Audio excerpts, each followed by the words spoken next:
So I think every writer has a story in them about the devil, good versus evil. In fact, any kind of good versus evil story is basically a derivative of God and Satan.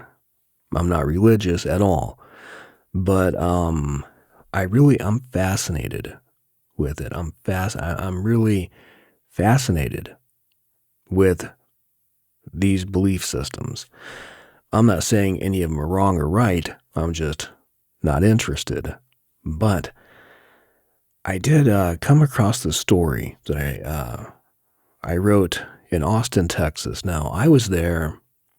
I wrote for this magazine from England, and I went down to Austin. I had one key in my life. I had a van key and nothing else. I had this old MPV, this Mazda. And I got to Austin and I was really burned out, just burned out on traveling on the fucking road. And I said, you know what? I'm just going to get a pad. So I went to this little house. This place, I don't know how I found it. I really don't. But it was off of South Congress. I forget the street name. It was a house across from a Mexican bakery. And I went there and I didn't see a for rent sign. I don't think I did. But there was I don't know how it happened, but I walked in. Long story quicker, I ended up giving the guy who owned the house and the bakery, I forgot his name. I want to say Juan. I know it sounds generic, and I gave Juan the Mazda for the house, for the first month's rent on the house. The house was just livable. I mean, just livable. And when you walked in the front door, there was a hump. Not a little lift in the floor from growth or whatever it was from. It was a hump. It was like it did this. And you had to ascend and descend. And when you went into the kitchen or the bedroom, which led to a nice big backyard, by the way, but that house is long gone.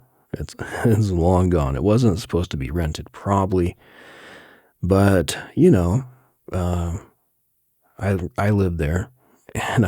So this guy had my van, I had the house, and I had no car, which for me and my dog, it was okay. It was okay. It really was. And so what happened was I somehow got furniture. I figured out a little room to ride in the front of the house and had a really quiet life. At that time, it was really cheap to live in Austin, like super cheap. And I thrived in that minimalistic, survivalist mode.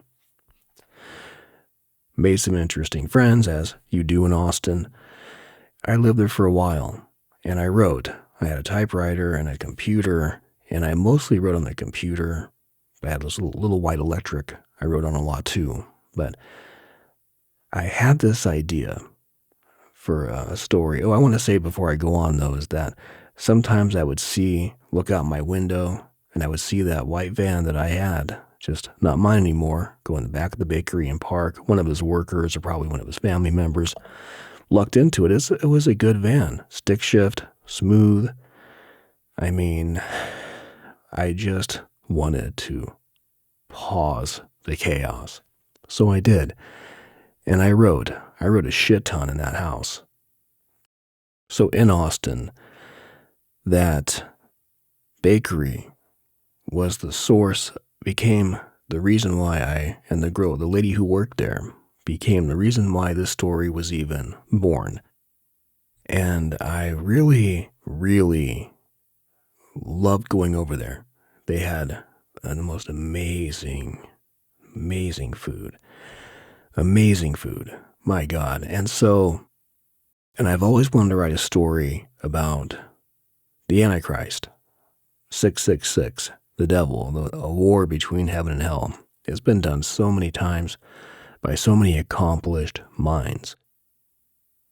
But I wanted to do something different. And I wanted to finish a story that kind of depicted Christ and God as mafioso. And I wanted to also have a hero of a story who was just a silly pervert. Not like, a bad one, but just a chain-smoking sex addict who had the most generous heart, but at the same time was a selfish pervert. And I can relate, but I wanted him to be somewhat likable and somewhat unlikable, but I can relate to that too. So it wasn't hard to really get the voice of the character down. I mean, it wasn't me at all, but it was somebody who I think when you combine evil with innocuous, you have something awfully interesting, because you don't have to be afraid of it. You don't have to be warned of it, or be in any way, shape, or form in fear of being affected or effected by it, right? The reason why this is a B-side for me is because when I wrote it, and I mean, it's been published in a few places. In fact, I had to pull it up from a site where it's published because I couldn't find it in my files, and I have it somewhere. I found a file yesterday that was 900 pages of stuff I'd completely forgotten about. And I have so many of those, so many, and I need to really start mining these. But the file I found yesterday had part of the story in it. And I don't know why on the computer, I don't know what happened, but so I had to go look for it. And I remembered it was published somewhere. And I found it. I finally found it. And I had to search for it, but I found it. It's called Am I Evil? And it's after the Diamond Head song that Metallica blew up all over hell. And they did a fantastic job. I mean, they did it better than, just being honest. I had this idea of the Antichrist, but he was not evil. All he wanted to do was fuck hot women. That's all he wanted to do. He was a chain smoker, a writer, didn't give a fuck about his life, but he had a problem. He has a deficiency, and that's where the story opens.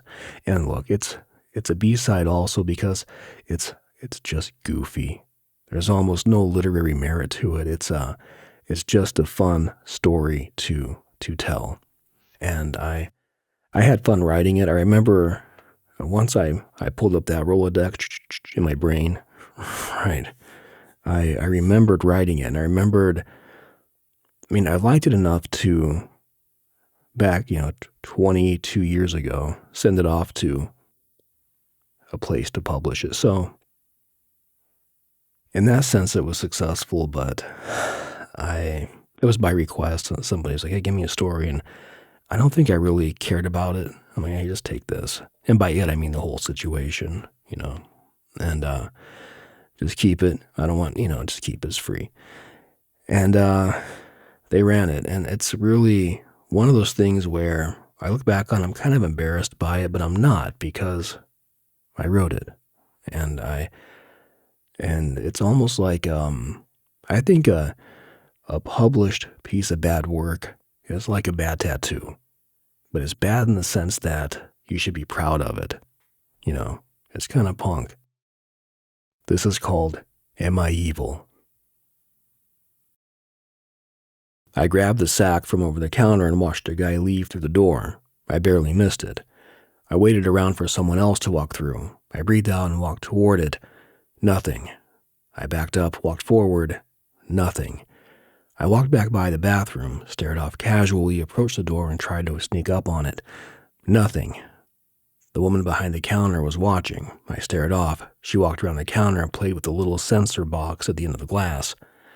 Strange, this has never happened here. I glanced at her hairy mole, dead square on her nose.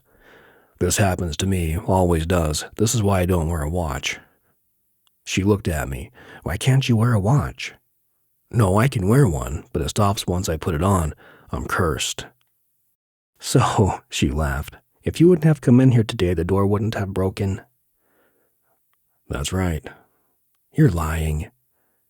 Think about it. Every time I come in here, I always have to run up on somebody else coming in or leaving. Maybe you could let me out the back. Sure, but hold on. She waved a cook over. He knelt down beside the door and began working at the sensor. A couple stood behind us, waiting to get out. Okay, he nodded. Now try. I looked at the woman and tried. Nothing.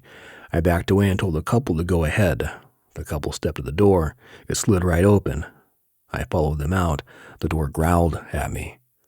Up the sidewalk, I threw my hands in my pockets. The food was warm against my side.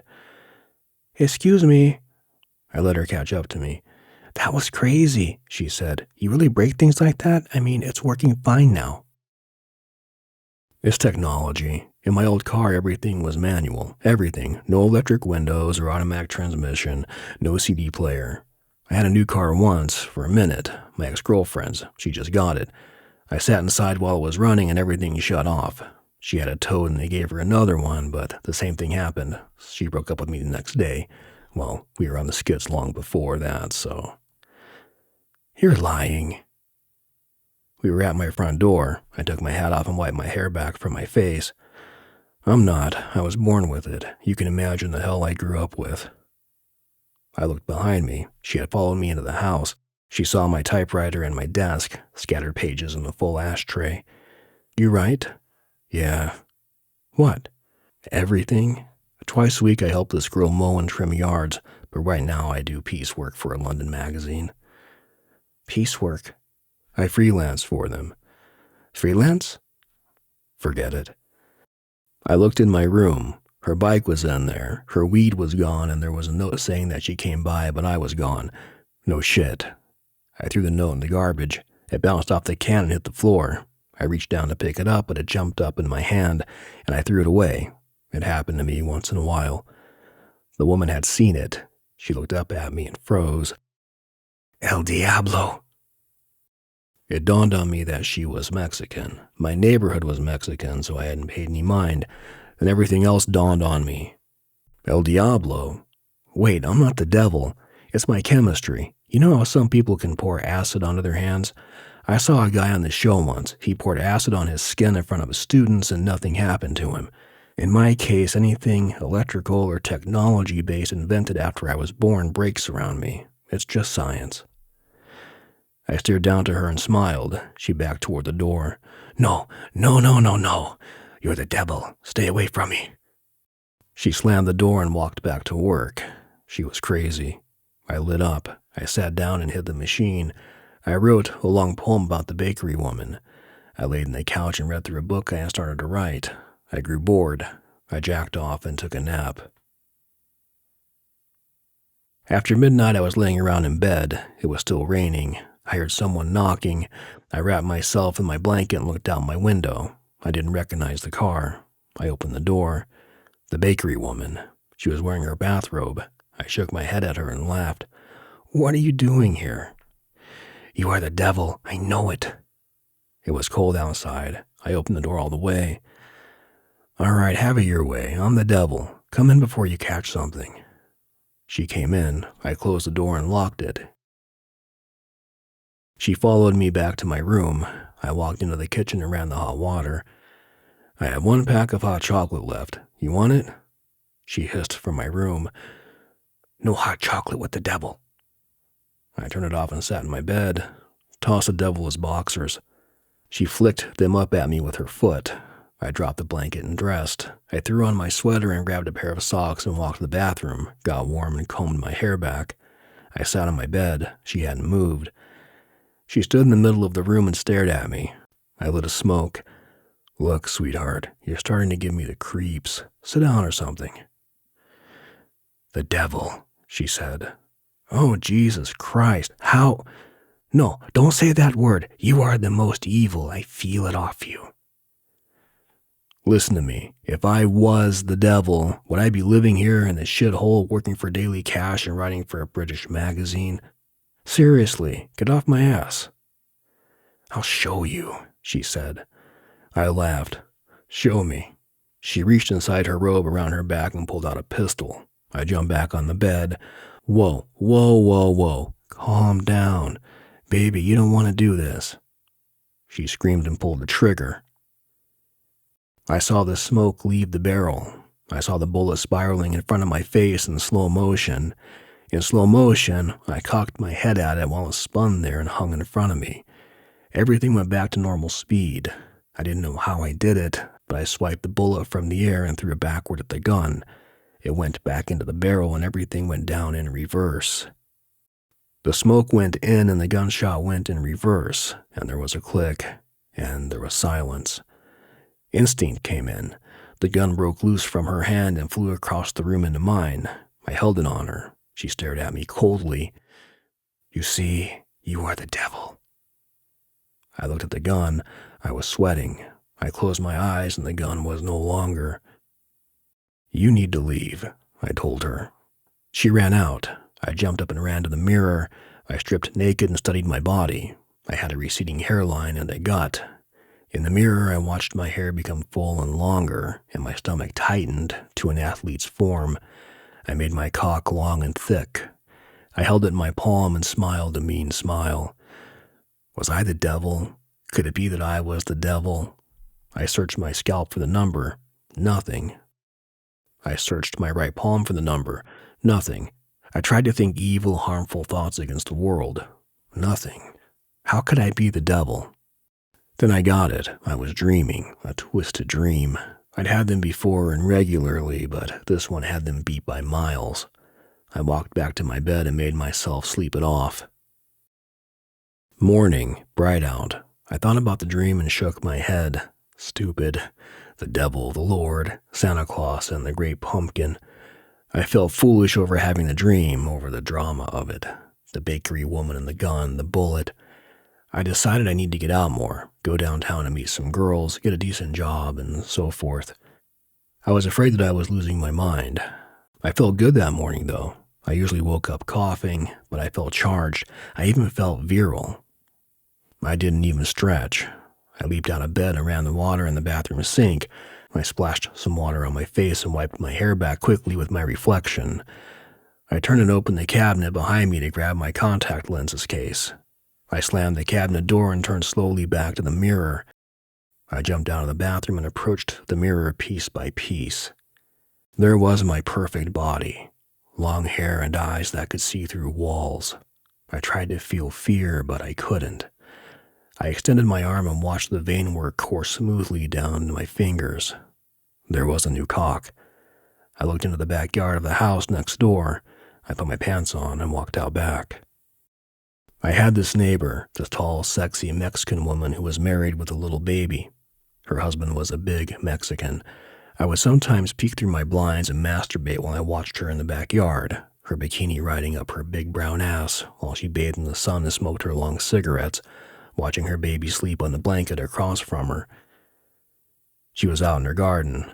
I watched her out there, on her knees in a long bedshirt, nude underneath, picking those miniature tomatoes and placing them in the front of her shirt, pulled up just high enough to where you could see the front of her thighs and a small, magic tuft of hair.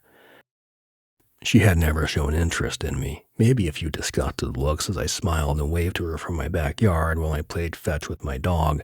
On the many afternoons, she was out back, lying in the sun. I walked to the fence line. She looked up at me. I didn't see the baby. My guess was the kid was at her mother's, an old Spanish lady who drove a big station wagon. I stared at her. She looked me up and down. I walked over the fence like it was a small step.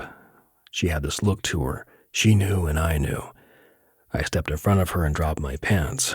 She grabbed my cock and stuffed it in her mouth. It was genius. I pulled out and walked around her and dropped to my knees. I flipped her shirt back and drove it in, pounding into that hard flesh with a vengeance, pounding until she bucked and shook with orgasms, which I made last 20 minutes for her. I zipped up. Just for good measure, I gave her another one without even touching her. She fainted. Back inside, half an hour later, I was watching from my bedroom window. She was doing work about the yard, singing in Spanish. I waved her over and gave it to her one more time. I quit the lawn job. In the next couple of days, I fucked whichever woman I wanted, wherever I felt like it. The corporate bitches riding the elevators downtown were good, as was a teller in the bank, and even the older artist-looking chick in the bookstore. The coffee shop girls were always fun, and the otherwise stuck-up women who worked retail or restaurants or the lingerie stores. I wondered if I was really the devil, or if I had been blessed with a gift. I no longer had a problem with technology. After I had sex with the waitress in the women's bathroom, I decided I was fucked out for the first time in my life. I needed money. I would walk into banks and the tellers would hand me over envelopes of it. I never had to say anything to them. I'd nod and they'd smile and hand it over. Cameras were useless against me. Audio was useless against me. I had no fingerprints. I had no government. I moved into my mansion in West Austin, right on the lake, paid cash. I had no bills, no hassles, no tax bullshit. Well, not after the IRS man came over in a shitty mood to audit and bust me. I showed him his whole family scattered, naked and gutted on my front lawn. Laid out before him was also his own death.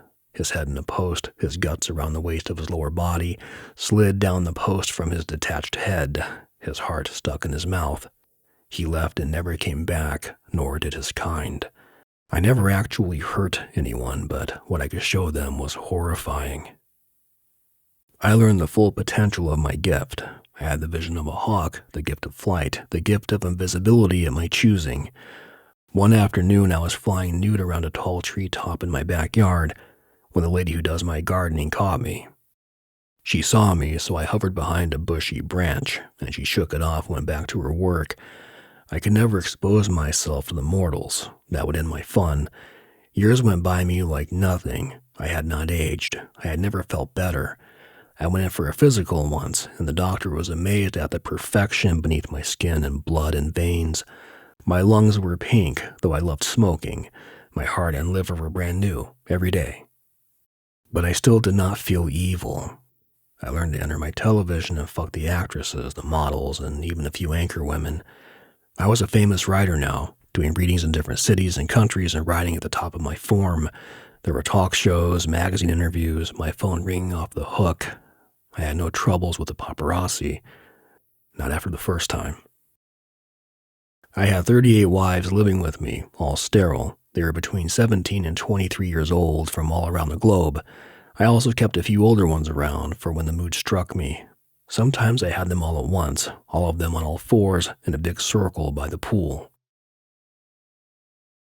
But I was not an evil devil. There was a crippled man I passed in the crosswalk downtown. I breathed on him and he straightened and walked normally. It caused an accident after the woman in her car watched me fix him, but no one believed her. Not even after the man I healed backed up her story. There was the blind person to whom I gave sight on many occasions. The looks on the faces of the now seeing were truly beautiful. Never again was a child going hungry, never a cold person anywhere. I vanquished AIDS and cancer. I cured several problems and took no credit. A lot of hospitals were shut down, but I liked that too. My life grew dull with no enemies. I thought of ways to make the mortals resent me, but I didn't have the heart or desire. Every woman wanted me. Men wanted to be me. I had used the gift to its fullest. The shower rooms at private girls' schools, the flights through outer space, sleepovers on the moon, the soothing over of pain, the complete destruction of pain, whenever I heard of something in pain. My dog would never die now. I was never going to die. I dropped by the bakery one day to see the woman. She told me that she knew I was behind everything, but that I was still the devil. I blew onto her face and the mole vanished. Her body became thin and youthful. She screamed, "Give it back!" I gave it back to her. She walked off. I was turning the key to my house when I felt a chill. None of my wives were around. I dropped the keys on the mantel and walked around the corner into my living room. 2 men were sitting on my leather couch. I knew who they were, I just didn't want to believe it. But they had no other way into the house. The main guy was older, white hair and a white beard. The other was not as old. He wore a smooth-ass suit and wore his long hair casually behind his ears. His beard was just like it was in the paintings. They were completely beautiful. They stared at me. I sat beside the couch in my recliner. I went to light a smoke. No flame. I tried again. "Not now, Benjamin," said the suit. I placed the smoke on the table. "Look, you guys, I never asked for this." The old man shot me a look. His son sat there, his hands folded on his knees. He spoke. "We know about you. There was an accident." I sat back and stared at the old man. "I can't tell you how strange this feels. You two look human." The old man stared at me.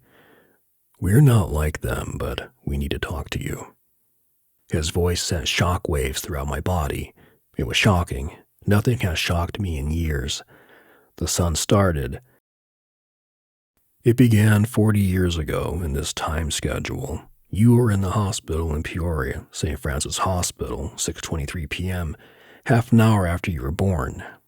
You know about the other one, the dark one, the fallen."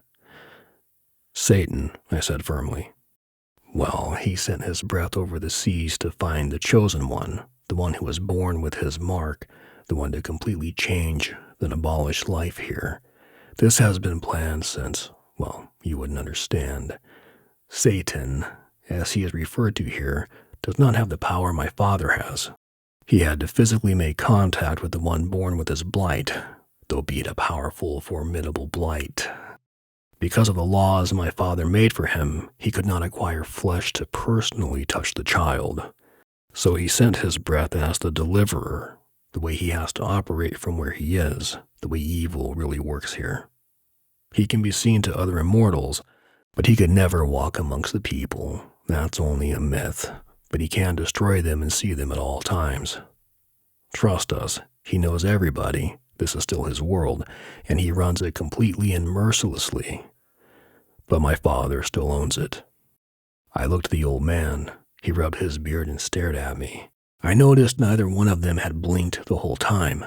Then it occurred to me that I hadn't blinked in years. His son continued. "It was a matter of timing for him. You don't remember this, but the nurse rolled your bed closer to the window for your family to see you. And in the process, she had to roll the bed with the chosen one aside to get you closer. And in that moment, the travel of centuries on water and land the breath had journeyed hit you instead. And because you were oblivious to it, it made your life awkward. This is why you felt sick. This is why you would disable man's technology with your presence. This is why you healed instantly after you were hurt, why you don't age, and so on." "Then why was I aging before the fat chick from the bakery discovered me?" "You were aging because you were ignorant toward your purpose. The human mind is powerful, Benjamin. Note that once you accepted it, everything stopped dying in you. You had to be a man anyway, and the woman from the bakery was not sent by us." "Oh, so she was sent by the devil. That makes sense." "Sure, but she thought she was doing our work. That's a pretty common trick for him to pull off here. And he was hoping you'd destroy the world, but you don't have the vision the other would have had." "Yeah, what happened to that guy?" The old man cracked a helpless smile. The son nodded to the floor. "His family moved to Kentucky. He works at AutoZone." I broke out laughing. They did not. They wanted to, though. "Let me get this straight. The Antichrist is selling starters in Kentucky, and I get to rule the earth." "Yes, but you don't rule the earth." "Wait, you two didn't come here to end me, did you?" I looked at the old man. "I mean, I'll change whatever it is that's bugging you." The son nodded to me. "We are not human. To see us in our natural state would kill you, even with the breath of the fallen one you have in you." "Thanks. I need a smoke, guys, please." They let me light up. "I was always a non-believer before this." "We know, Ben, but now we have a problem." "What, the women? I'll cut back." The old man rubbed his eyes. The son shook his head. "It's not the women. We will never lie to you, Ben. You wouldn't have made it to heaven anyway, but now we need to come to an agreement." "I have questions first." "Oh? Please." He leaned back inside. "I'll give you a few." "Which religion is the right one?" The old man smiled sadly. His son answered, "None of them." Are all sins really equal? No. I looked at the old man. Have you changed with the times? Because if you haven't, then everybody's going to hell. The old man looked to his son. The son smiled. Good questions, Benjamin. Heaven has always been for the pure, regardless. That hasn't changed. In this world, there is no more purity. Religion, like faith, is all ego now, all self. So everybody goes down. Yes and no. The son glanced his beautiful eyes over my shoulder and continued.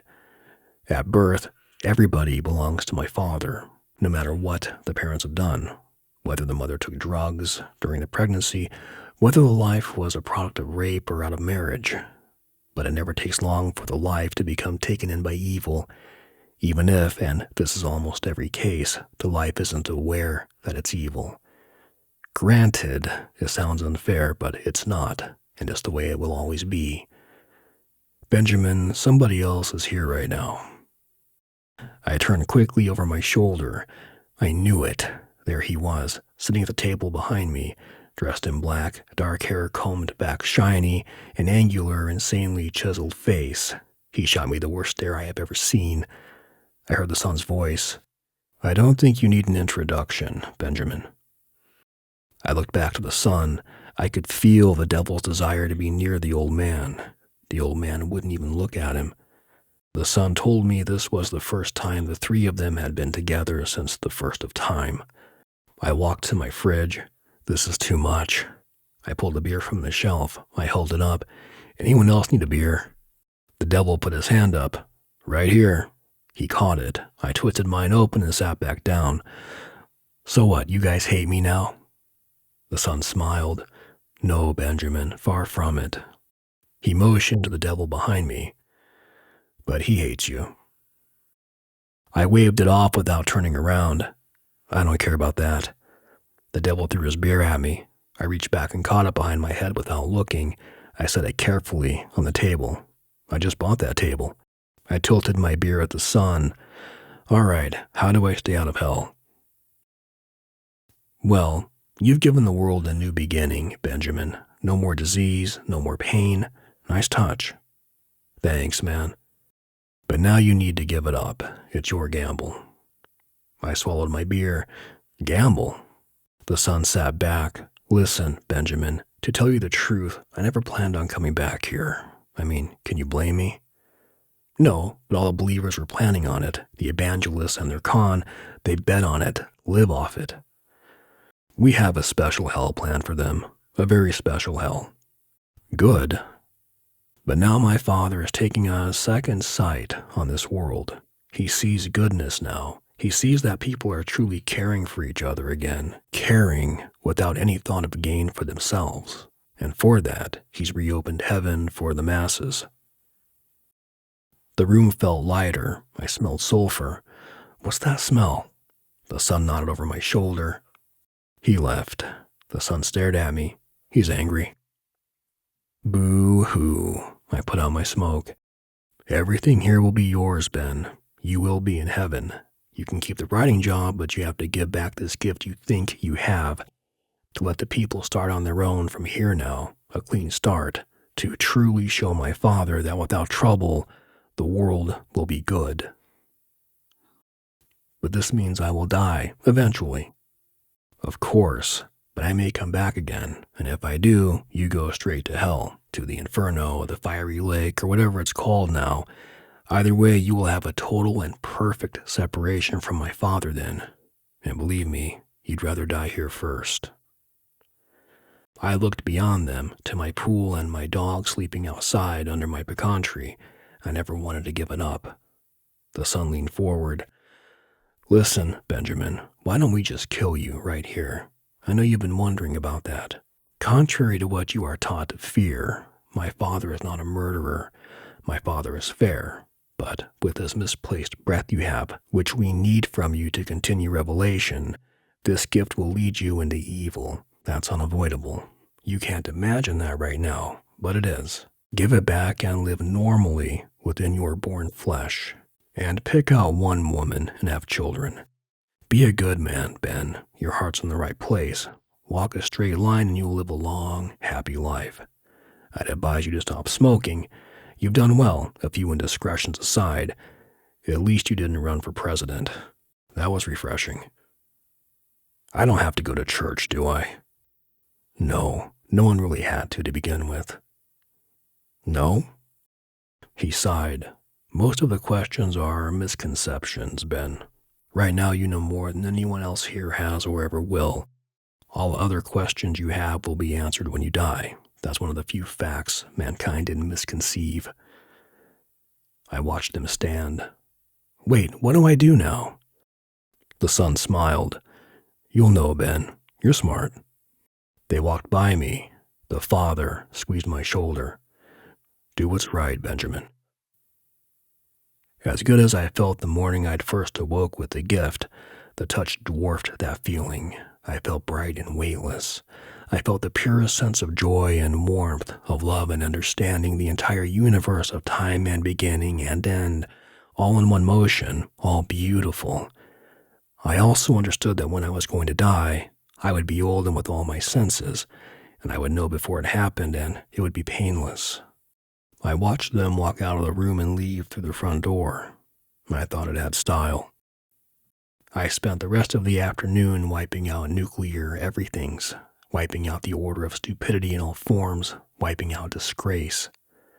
Just after dark, I had this feeling gnawing at me. I jumped off my couch and let my dog inside. Out back, I walked far to the middle of my property, shedding my clothes with each darkened step. I stood in the middle of my life and opened my arms to the sky, leaned my head back and breathed in deeper than I ever had, so deep and hard that I saw colors going into my mouth.